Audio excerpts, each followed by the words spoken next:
시청자 여러분, 안녕하세요.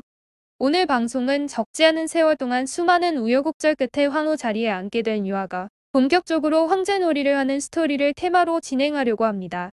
자신의 시내였던 이 씨로 하여금 아들을 낳도록 하여 그 아들을 자신이 낳은 애로 만드는 묘수를 써가며 어찌됐든 황후의 자리에 앉게 된 유아는 신분은 비록 미천하였지만 타고난 머리와 사람 다루는 재능도 뛰어났고 특히 남자를 다루는 탁월한 DNA를 가졌기에 구중궁궐 내의 대신들을 서서히 자기 사람으로 끌어들이며 조정의 권력을 장악해 나가기 시작하죠. 사실 유아를 황후에 앉히기 위해 유아의 모사를 은연중에 응원하면서 그녀의 모사가 마무리되어 원하는 황후의 자리에 앉기까지 일어날 수 있는 문제들을 음으로 양으로 눌러준 것은 다름 아닌 황제 진종이었는데, 그녀가 성공리의 황후 자리를 차지하게 된 다음 여기저기서 터져나오는 유아의 묘수가 사기였다는 말이나 그것을 문제 삼아 불편한 분위기를 만들어 나가는 것들을 진종은 이미 원하던 바를 얻은 상태였기에 전혀 신경 쓰지 않았다고 해요. 술집이나 돈푼 깨나 쓰던 남정네들이 모여 잡다한 잔치판을 벌린 곳에서 악기를 다루고 노래를 부르며 생활했던 여인이었던 요한은, 이런 생활을 하던 여인들이 단지 노래를 부르고 악기만을 다루던 것이 아니라 남정네들의 잠자리에도 자주 불려가 욕구 해결을 해주어야 했던 것처럼 그녀 역시 예외는 아니었기에 어린 소년에 불과했던 진종을 뿅가게 해주는 일은 한마디로 식은 죽 먹기보다 쉬웠을 겁니다. 또한 예나 지금이나 본마누라보다는 숨겨둔 애인이나 첩과 놀아나는 것이 더욱 재미있고 흥미롭게 생각하는 것이 남자들의 공통적인 마인드인 것처럼 진종이 아버지의 엄한 꾸중으로 어쩔 수 없이 유아를 자신의 신복집에 숨겨두고 부모의 뜻으로 혼인을 했지만 그 역시 남자였기에 본부인은 제쳐놓고 숨겨놓은 유아를 찾아가 욕구를 해결하며 그녀의 능숙함에 빠져들 수밖에 없었던 것이 현실이었던 것입니다. 진종이 황제가 되었을 때 궁궐 안에는 이미 어리고 아름다운 여인들이 넘쳐나고 있었지만 이미 40대가 된 유아가 당당히 진종의 총애를 한몸에 받을 수 있었던 것은 과거 젊고 진정성이 많은 나이에 진종이 여자의 눈을 뜨면서 능숙하고 잘 숙련된 기술로 황홀함을 안겨주었던 그녀에 대한 기억이 뇌리에 깊이 뿌리를 내리고 있었기 때문입니다.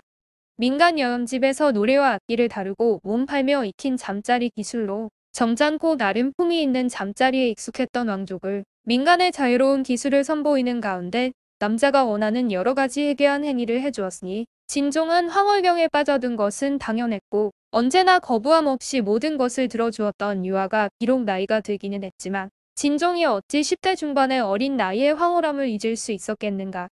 당시 여러 조정 대신들, 특히 나이가 많은 대신들은 비록 유아가 황제의 총애를 받으며 승승장구하고 있는 상황에서도 신분이 낮고 출신도 불분명한 그녀가 후궁의 주인이 되는 것을 극렬히 반대하는 의견을 계속하여 피력했지만 진종은 그들의 의견을 단호히 걷어차 버리듯 받아들이지 않고 유아와 함께 모사를 꾸미면서까지 그녀를 황후의 자리에 앉혀버립니다.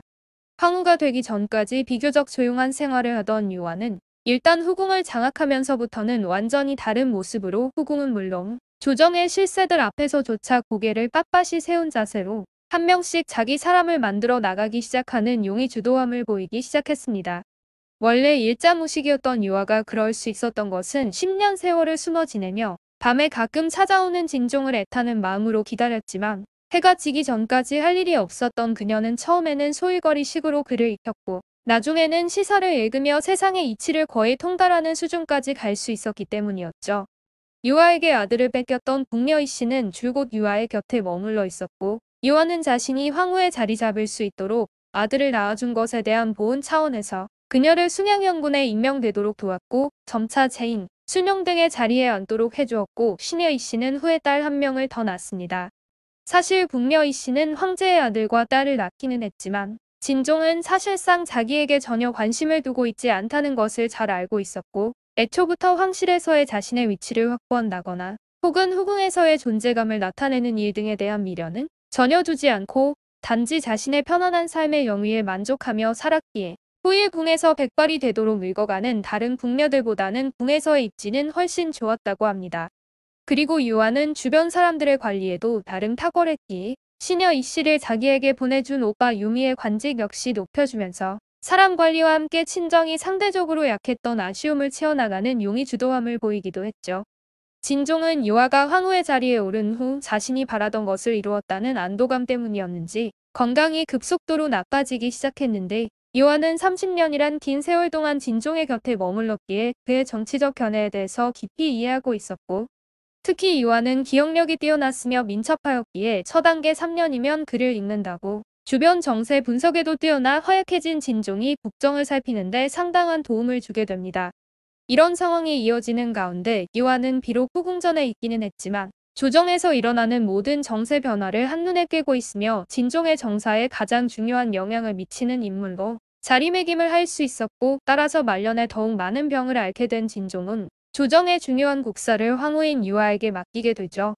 그러나 정치판이란 곳이 그렇게 만만한 곳이 아니기에 아무리 황제라 해도 진종이 조정의 대사들을 이화에게만 맡기는 것에 대해 당시 조정에서 나름 힘께나 쓰고 있던 재상부중과 그와 뜻을 같이 하는 일파들이 불만을 품고 있었는데, 이화는 당시 조정에서 흔히 일어나던 천서의 조작에 대해 극렬한 저항을 하였고, 결국 자신의 손으로 직접 천서를 조작하며 권력 유지에 집착합니다.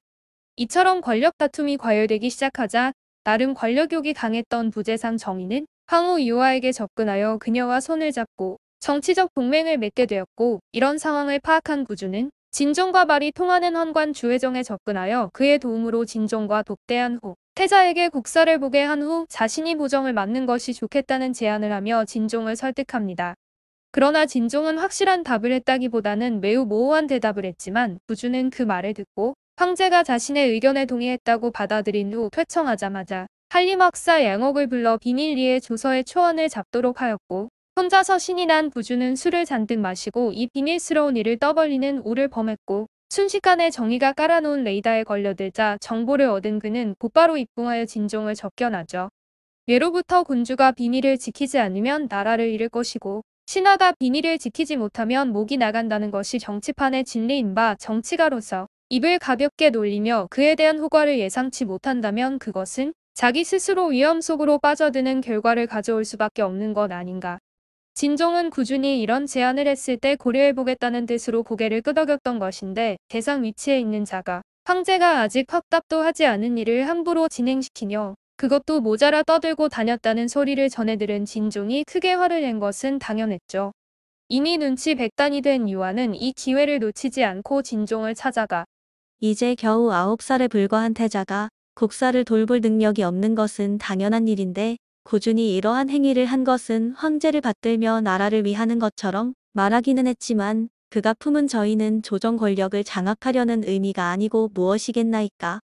라고 처절한 모습으로 고합니다. 이화의 말을 들은 진종은 그녀의 말을 가감없이 받아들여 꾸준히 권력을 탐하기 위해 경솔한 행동을 한 것에 대해 크게 실망하며 그를 즉시 재상에서 몰아내 버렸는데,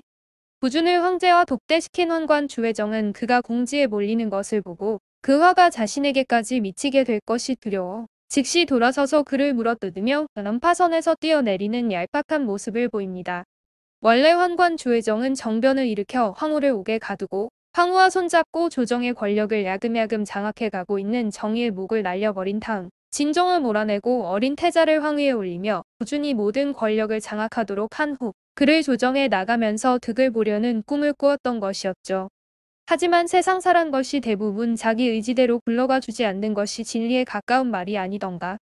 결과적으로 정변이 실패로 끝나면서 깊숙이 연루된 구주는 재상 자리에서 쫓겨났고, 정변 시 제거 대상 1호였던 황후와 손잡은 정의가 대권을 장악했으며 동시에 그 앞에 서서 교통정리 역할을 한 이화 역시 조정의 강력한 손이 되었음은 당연했고, 그들은 정적 구준을 죽이지는 않았지만 남쪽 뜻 변방인 뇌주로 유배시켜버리며 장악한 권력을 안정시켜 나갑니다. 오늘 방송은 여기까지이며 구독과 좋아요를 꼭 눌러주실 것을 부탁드립니다. 시청해주셔서 감사합니다.